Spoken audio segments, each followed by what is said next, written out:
we have decided to inflict her with only one sentence, that is sentence of death. বন্ধুরা, বাংলাদেশের পূর্ব প্রধানমন্ত্রী শেখ হাসিনাকে বাংলাদেশে মৃত্যুদণ্ড ঘোষণা করা হয়েছে। তাকে ক্রাইম এগেইনস্ট হিউম্যানিটির দোষী সাব্যস্ত করেছে। International Crimes Tribunal has found deposed Prime Minister Sheikh Hasina guilty of crimes against humanity. Bangladesh court has pronounced the death sentence to ousted Prime Minister Sheikh Hasina. A special tribunal has found the deposed Prime Minister Sheikh Hasina guilty of crimes against humanity, and she's been sentenced to death.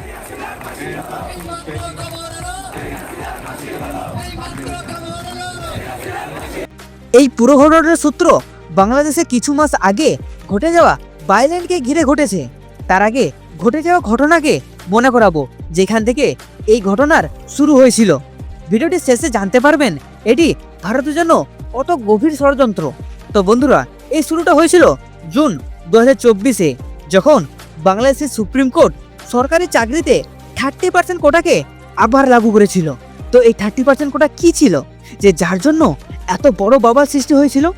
দেখো, বাংলাদেশের সরকারি চাকরির জন্য 30% কোটার প্রণালী এক বিশাল কন্ট্রোভার্সারি reservation policy হয়ে থাকে, যাকে 1971 সালে ইন্ডিপেন্ডেন্স ওয়ারে যুক্ত হওয়া মুক্তিদাতা মানে স্বতন্ত্র সেনাদের পরিবার ও বাকি স্পেশাল ক্যাটাগরির জন্য রিজার্ভ করা হয়েছিল।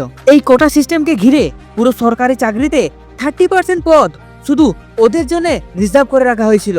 আর এই রিজার্ভ কোটাতেই শুধু স্বতন্ত্র সেনাদের ছেলেমেয়েরা যুক্ত ছিল। এই 30% পদকে বাদ দিয়ে 10% কোটা মহিলাদের জন্য ছিল, যারা এই সংগ্রামে ইয়ন হিংসা সহ্য করতে হয়েছিল, তাদের জন্য এই সিট রিজার্ভ ছিল। এছাড়াও 40% কোটা আন্ডার ডেভেলপড জেলাদের জন্য রিজার্ভ ছিল। তেমনি বাকি 20% চাকরি মেরিটের আধারে উপস্থিত ছিল। এই সিস্টেমকে মূলত মুক্তিযোদ্ধার সন্তান ও নারীদের জন্য সরকারি চাকরির অংশকে সুনিশ্চিত করার জন্য লাগু করা হয়েছিল। এই সিস্টেমের বিবাদ তখন শুরু হয় যখন ছাত্ররা আন্দোলন শুরু করেছিল। এর ফলে এই সংগ্রাম আরো উগ্র হয়ে যায়। বহু ছাত্র এবং যুবকরা এই সিস্টেমের প্রতি অসন্তুষ্ট হয়ে আন্দোলনে যুক্ত হয়েছিল। তারা বলে এই সিস্টেমের কারণে তাদের উপর মেরিট লিস্ট প্রভাবিত করত।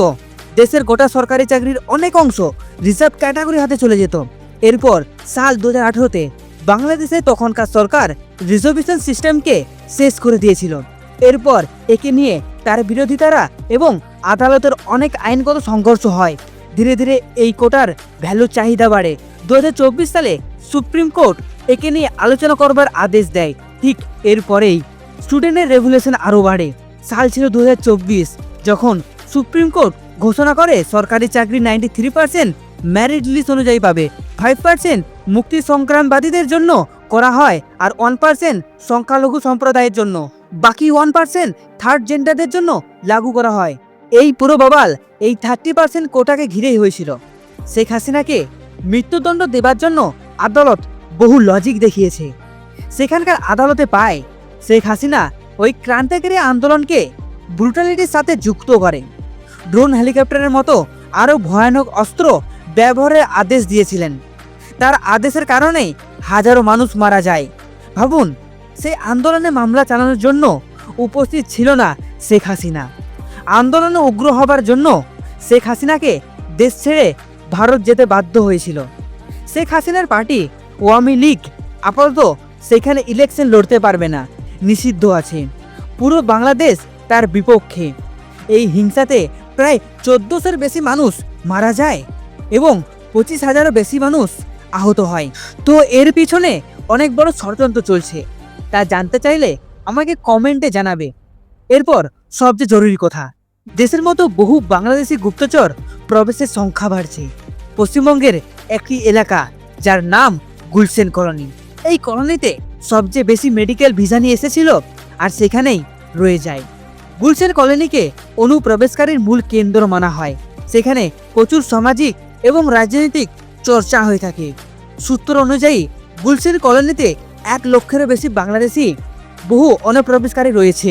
সেখানে ভোটার লিস্টের মাত্র 4000 মানুষের নাম রেজিস্টার হয়ে আছে, যা অরিজিনাল রিপোর্ট এবং মিডিয়া থেকে জানা যায়, যা এখানের ভারী উপস্থিতিকে বোঝায়। তাহলে ভাবো আমাদের দেশ কি কি চ্যালেঞ্জ ফেস করছে। আর কি এই দেশের ডেমোক্রেসিতে অন্য কারো হাত হতে যাচ্ছে? শেখ হাসিনার এই ঘটনাটি কি কোনো বড় ষড়যন্ত্রের ক্লু? তা কমেন্টে জানাও। আর ভিডিওটি ভালো লাগলে অবশ্যই সাবস্ক্রাইব করে দিও। দেখা হচ্ছে পরের ভিডিওতে।